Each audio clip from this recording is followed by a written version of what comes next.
দর্শক, এ ব্যাপারে আরো জানাতে বান্দরবান এবং রাঙামাটি থেকে যুক্ত হচ্ছেন আমাদের সহকর্মীরা। শুরুতে যেতে চাই বান্দরবানে, সেখানে আছেন সহকর্মী ইয়াসিনুল হাকিম। ইয়াসিন।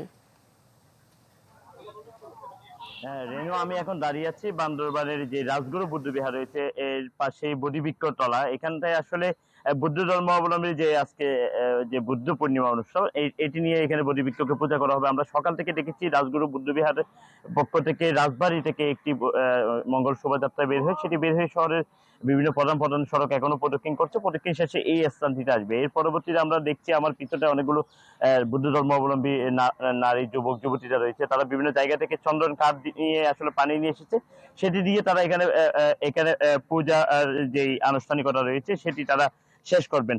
পাশাপাশি এই বিষয়টি হচ্ছে মূলত বৌদ্ধ ধর্মাবলম্বীদের জন্য বৈশাখী মাসের যেই পূর্বের তিথি, যে বৈশাখীর যে বৈশাখ মাসের যে পুণ্যতিথি, এই পূর্ণিমার দিনে কিন্তু আসলে মূলত বলতে গেলে আজকের দিনে গৌতম বুদ্ধ বুদ্ধ ধর্মের প্রবর্তক তিনি জন্ম লাভ করেছিলেন, পাশাপাশি বুদ্ধি লাভ বা সিদ্ধি লাভ করেছিলেন এবং বলতে গেলে মহাপূর্ণিমানও তিনি লাভ করেছিলেন। এটির কারণেই কিন্তু এই দিনটি বুদ্ধ ধর্মাবলম্বীদের জন্য খুবই গুরুত্বপূর্ণ একটি দিন। এই দিনটিকে সামনে রেখে কিন্তু পার্বত্য জেলা বান্দরবানে জমকালো আয়োজনে কিন্তু এই উৎসবটি উদযাপন করা হয়। বিশেষ করে আজকে সমবেত প্রার্থনা হবে।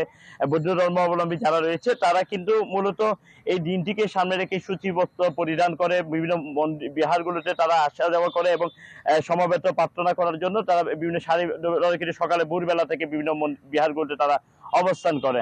এরপর পরই আসলে বলতে গেলে আজকের যে আনুষ্ঠানিকতা, এই আনুষ্ঠানিকতায় একটু পরেই বোধিবৃক্ষের যে পূজা, সেই পূজাটি শুরু হবে। এই পূজাটির পরপরেই কিন্তু আসলে এই যে চন্দন কাঠ আর ফুল দিয়ে এই বোধিবৃক্ষগুলোকে স্নান করানোর মধ্যে দিয়ে এই আজকের অনুষ্ঠানটা, এরপরে রাতে হাজার প্রদীপ প্রজ্বলনের মধ্যে দিয়ে এই বুদ্ধ ধর্ম অনুষ্ঠানে আনুষ্ঠানিকতা হবে। রেনু। ইয়াসিন, আপনাকে ধন্যবাদ।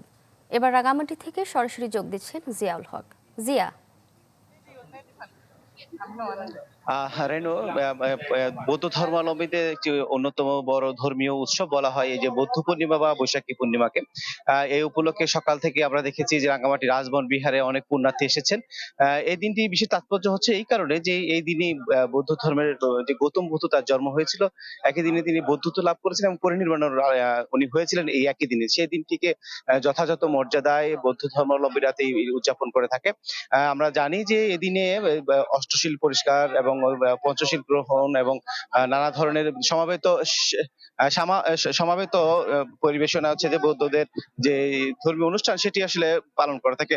আপনি দেখছেন যে এখানে যে বৌদ্ধ ধর্মাবলম্বীদের যে যারা আছেন তারা নারী পুরুষ সবাই মিলে বৌদ্ধ স্নান যেটা কি বলে সেটি আসলে এই মুহূর্তে হচ্ছে এবং এই রাজবন বিহারে প্রত্যেকটি যেখানে বৌদ্ধ মূর্তি রয়েছে সেখানে তারা প্রার্থনা করছেন। তাদের প্রত্যেকেরই আসলে একটি আশা করছেন যারা যে আগামী দিনের যে দিনগুলো যাতে ভালো কাটে, দিনের যেন কোন ধরনের হিংসা হানাহানি বন্ধ হয় বিশ্বের মধ্যে এবং বাংলাদেশ যাতে শান্তিতে সবাই বসবাস করতে পারে সেটি আসলে প্রত্যাশা করছেন এখানকার যারা এসেছেন পুণ্যার্থী তারা মনে করছেন।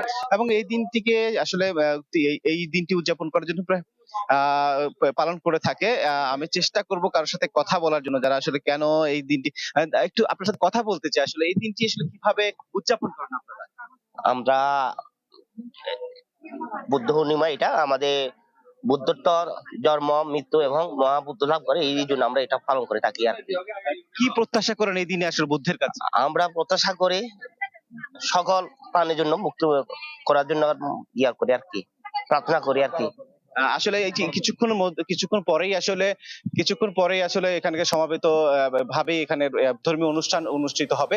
সেখানে আসলে আমরা পরবর্তী অনুষ্ঠানে দেখানোর চেষ্টা করব দর্শকদের এই অনুষ্ঠানের পরবর্তী কি কি হচ্ছে। রেনু, এই ছিল রাঙামাটিতে বৌদ্ধ পূর্ণিমার সবশেষ তথ্য আমার কাছে। জি, আপনাকে ধন্যবাদ। দর্শক, বুদ্ধ পূর্ণিমা উদযাপন সম্পর্কে জানছিলাম বান্দরবান এবং রাঙামাটি থেকে।